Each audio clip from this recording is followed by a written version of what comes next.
There's just a couple different things. I can't remember. The second one is we relaxed a little bit and gave a couple easy ones. You can never relax in this game.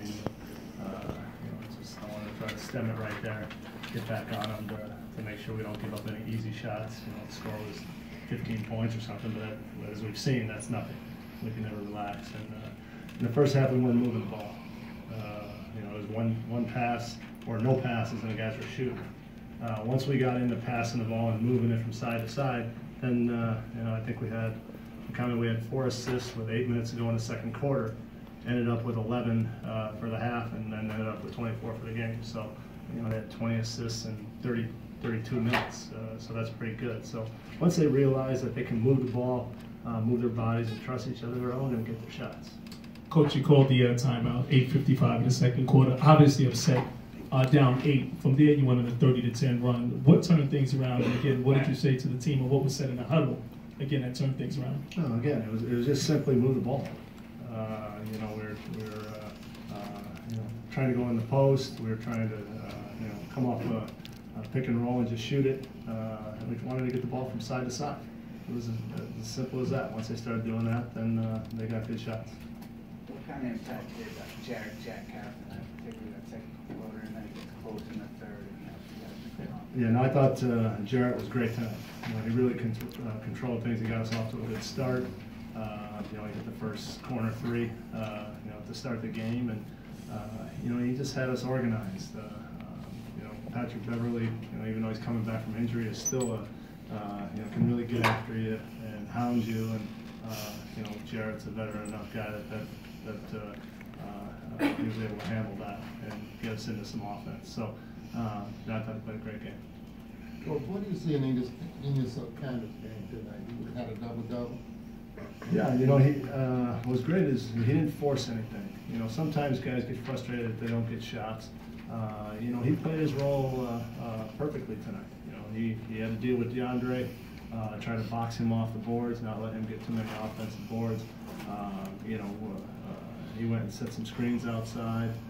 He stepped into the open areas, and he only got 4 shots, but he had a big influence on the game. So that's the attitude we want from our guys. We try to tell them not every night you're going to get the amount of shots you want, but you can still help us win the game other ways with rebounding, passing, playing defense, that kind of stuff. So it was an excellent performance by him too. Coach, before the game, you said Nemesis before Porzingis was not getting into foul trouble against Griffin, then he fouls out Griffin. How do you think he handled Griffin's bully ball style and all that? Yeah, we had one play we showed at halftime where he stopped Blake from driving baseline, got his hand on the ball. Blake got it back, drove baseline. Drove baseline again, cut him off, and that's when Courtney came and helped out, and we got a 24-second call. KP was very smart tonight the way he played. He didn't try to take it personal like I got to block his shot. Use your length, stay in front of him the best you can. I thought the big play was that end of the half. I don't want to give up any dunks.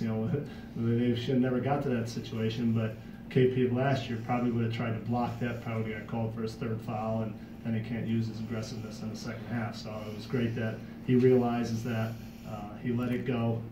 We don't want to give up the 2 points at that point, but it's more valuable for him not to be having fouls. So I thought you'd be frustrated with him just letting him dunk. Well, I wasn't happy with that, but we should have picked him up well before that. But once he was in his dunking motion, I was happy that KP didn't foul.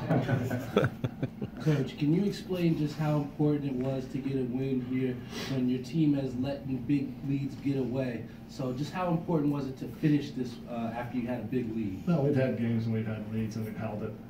The NBA is a different game nowadays. You see it across the league. Teams are down. Golden State one time I saw was down 24 and they won by 15. They're a great team, but teams blow leads in this league with the amount of 3-pointers that are shot. It happens. We've blown some. We've also made some comebacks. So they just played all 48 minutes tonight. Jeff, what did you get from Tim? And a little concerned about his foot.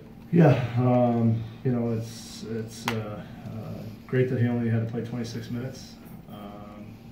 With the foot being a little bit sore, but you couldn't tell that at all. You know, he just went out and played. He played a solid game in terms of making passes. I thought that was a big key when we got after the guys about making passes.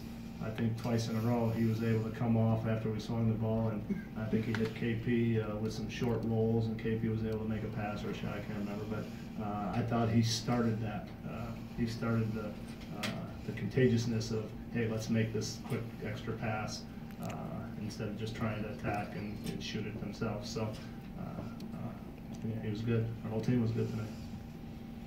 Jeff, Frank actually struggled a bit tonight, and I guess you kept him on the bench in the fourth quarter. Did you want him to just see the action, or what was that about? Well, actually, Frank's a little under the weather, so he's been fighting that for about 2-3 days now. So you know, he just didn't have it tonight. So he was fine with it. He actually said, "I'm not helping the team tonight." So. You know, Frank's a smart player. He realized he didn't have that energy because of the feeling under the weather, and you know, he sacrificed. He could have went back in there and just kept playing, but you know, that gave Ramon a chance, and Ramon played great in the fourth quarter. What do you think about Doug's game tonight? Yeah, again, you know, Doug's going to get shots. He's going to make them. He's a great shooter. You know, the coaches, we tend to look at his defense more, and I thought there was a stretch there. He was really good defensively. He got after it. He fought over screens. He was helping guys out. He was showing when he was supposed to show, and I was happy for him, the defensive effort that he put out there tonight. And you know, when you're playing great defense, the shots have a tendency to go a little easier too. Coach, a couple days after a big loss to Toronto, you guys get him here. Are you someone who looks at it like, you know, you want him this close to when you just played him, or is that maybe like that? No, it doesn't really matter. You know, we'll look at the tape and see where we can get better from that game, things we can do. You know, they took it to us pretty good. So, you know, it's an opportunity to come back and do the right things. And really, we're working on our game, trying to be consistent with our effort every night.